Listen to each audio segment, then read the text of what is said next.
All right, look, here in the final segment, I got a ton of news I got to go over, and I'll jam in a few calls if I have time to.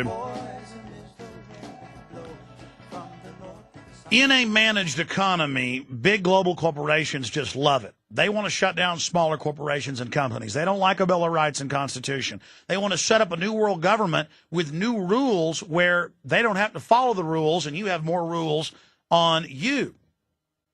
A couple months ago, we talked about how the head of cybersecurity quit, saying the Pentagon's going to take over all the hubs for the internet so they can shut it down and censor it.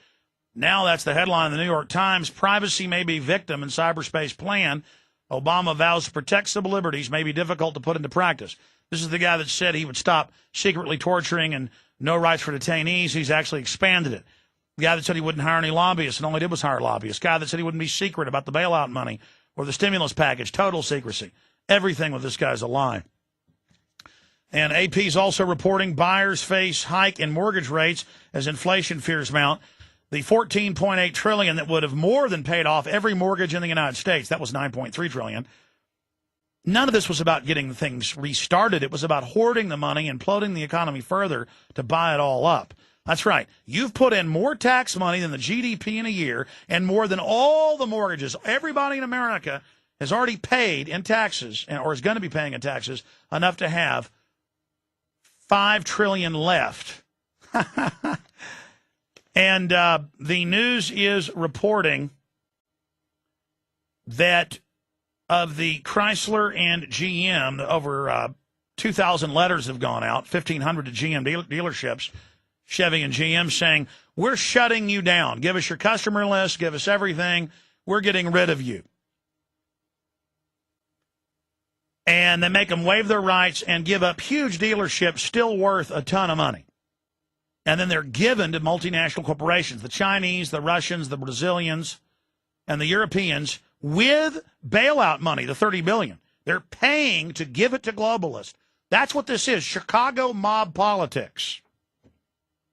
But it's international in scope, handing it over, and then the democratic power of the Democratic Party. And Republicans used to do stuff like this, but now it's getting even more widespread with the Democrats.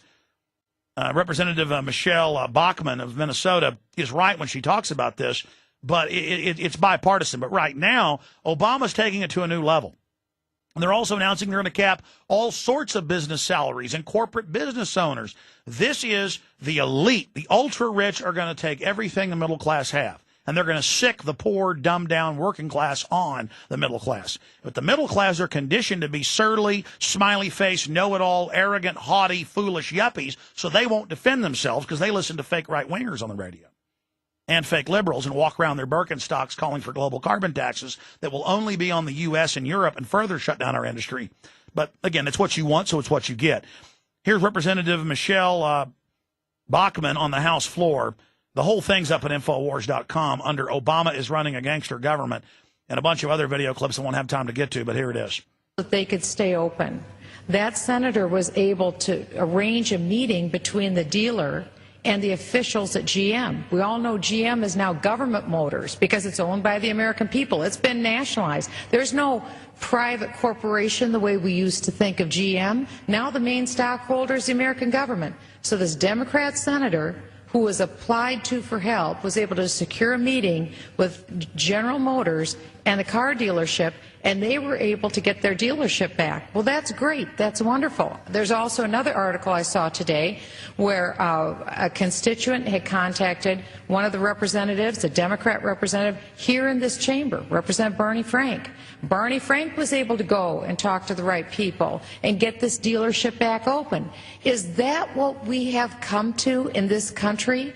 That rather than a private business with a private contract with another private corporation, they're no longer able to work out their agreements because, as columnist Michael Barone has called, he said, now we've moved into the realm of gangster government. We have gangster government. And by the way, we do. Now let me stop right there. I'm not trying to make the police look bad. They're so bad on average, it's indescribable. They're so bad, I don't have words. Now, let me explain something. All over the United States, as I scan news wires, I have seen thousands of news articles where the police pull old ladies over, because that's usually what makes the news, and they have $2,000 or $3,000 in their wallet. They snatch it. They take their Rolex. They may even steal their Cadillac. Because the police go on the news and defend it and say she shouldn't have that much money. No judge, no jury, no arrest. And then the judges even get the money. Now, Texas is getting famous because right out here in the hill country, a bunch of towns south of us, East Texas especially, the cops pull you over and they take the money out of your wallet. And if you don't like it, they'll blow your head off on the spot and say you attacked them. And they don't even, I mean, these cops live in $2 million houses, huge swimming pools. They drive brand new Corvettes, whatever they've seized. And let me tell you, I grew up in an upper middle class neighborhood and down the street was an FBI agent, and next door to one of my friends was an FBI agent living in $1 million houses back then in the 80s. And, you know, houses that were probably $500,000 then, and Corvettes and money and hot young mistresses. And folks, they didn't get that on their $80,000 a year at the FBI. Let me just give you a little news flash there. They did it dealing narcotics. Now, that's why the drug war isn't going to end. That's why we got more people in prison than any other country in the world. Now, that said, admitted CIA operative Anderson Cooper is doing news reports with the headline, American Cops Steal Money from Drivers and Take Trips to Hawaii. And they got the DAs, they got the judges admitting they keep the money they take. I mean, they take it. That's why you got these little county judges living in $1 million houses. And folks, by the way, if you live next door to one, I see reports where they decide they want your house. They send a SWAT team over to kill you deader than a hammer. I mean, you got to watch these towns. That's why real estate's so much lower in Williamson County, even though it's beautiful and nice up there for ranchettes and things. People that got brains don't want to live there. They'll come after it and take it from you. They don't play games, folks. Now, this is even a whitewash. It's 10 times worse because this show starts out with how they're taking 5 day, 6 day, 4 day trips to Hawaii and doing, a couple hours of training while they're there as the excuse. But then later they admit, and the judge even gets cash. The issue is the globalist, and Anderson Cooper, by the way, admits he's CIA. He was CIA trained. He's the heir to the Astor fortune. He's an admitted CIA operative. But they'll report this so the feds can come in and further take over the states. The feds are even more corrupt, is my point. And I get on air and mention the Dallas police, how they pull you over and throw bags of chalk in the back of your car, thousands of people, and take their cars. That's been on NPR, Dallas Morning News. I mean, I'm not making up. Houston does that. I got to say, Austin is one of the best forces in the country. Austin police aren't involved in a lot of narcotics trafficking. They are involved in running hookers, and they've been busted a lot doing that.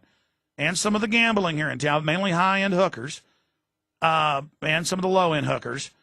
But Austin is that's why people live here, because our police are not just complete raving criminals. Now that said, they've now released the full dash cam of the cop beating up the ambulance EMTs. They were going to charge him. They said their squad car showed the EMT attacking him. Turns out it's a lie, just as the witnesses said. Cop attacks them. Then they start choking them. That video's up on Infowars.com. And the issue is the state police lied about this. And now the dash cam video's out. Now, they're not totally corrupt, I guess, in Oklahoma, or they wouldn't even have released it. Now, Austin does claim videos malfunction when they kill people. So they still cover up when they kill people in Austin, but they're not as bad as some. Let's go ahead, just because you won't believe this report. It's a 6-minute report. It's up on Infowars.com. I want to play just a minute of it, because people will say Anderson Cooper and CNN doesn't exist when I bring this up, but here it is. Next report takes us back to the heart of Texas, where Gary Tuckman has found another county awash in both cash and allegations of corruption. The money, more than $1 million last year, was seized from drivers who were pulled over by cops. There are allegations that some of those drivers were innocent. So what's happening to all that money? Well, that's why so many people are steamed. Gary Tuckman tonight is keeping them on. Okay, that's enough. I don't have time to play it all. I'll play it on the show tomorrow, more of it, and analyze it.